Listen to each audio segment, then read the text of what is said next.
Allora, vi presento in anteprima assoluta la prima Melannork, la seconda Melannork e infine un bello limone zuccuso.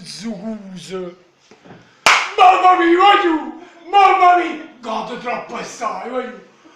Rubetti, ha pigliato in deppo! Non mi vedi! Ha pigliato in deppo! Ma non mi vedi! In deppo anche ha pigliato! Tutto quanto! Godo, voglio! Rinde il pacco, bello, zuccuso! Poi quando hai visto l'ultimo, è uno hanno annullato pure! Poco ba! In deppo!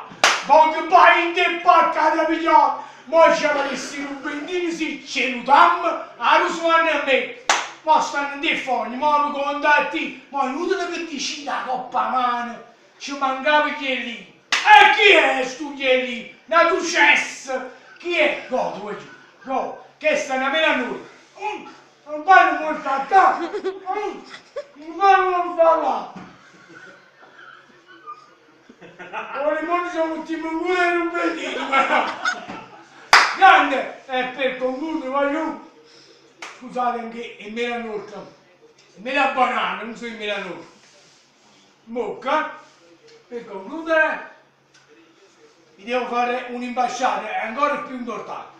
Direttamente da Bari c'è un milanista e un napolitano, un tifoso di Napoli.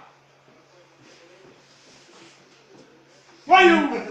Sempre solo forza Napoli perché tutto riesce a munetto al sicchiero! Chi non sa sta Rupertino, Chi non salta Rupertino, Chi non salta Rupertino, Chi non salta Rupertino, Su ma faccia! La coppa non c'è più, la coppa non c'è più!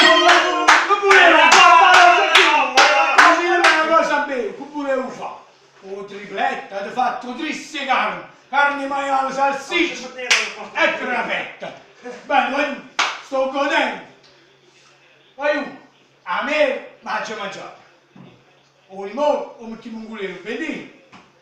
Sempre solo forza Napoli, perché sta cultura è troppo in me, perché tutto riesce. A munezza e sicchero. Ciao belli e forza Napoli!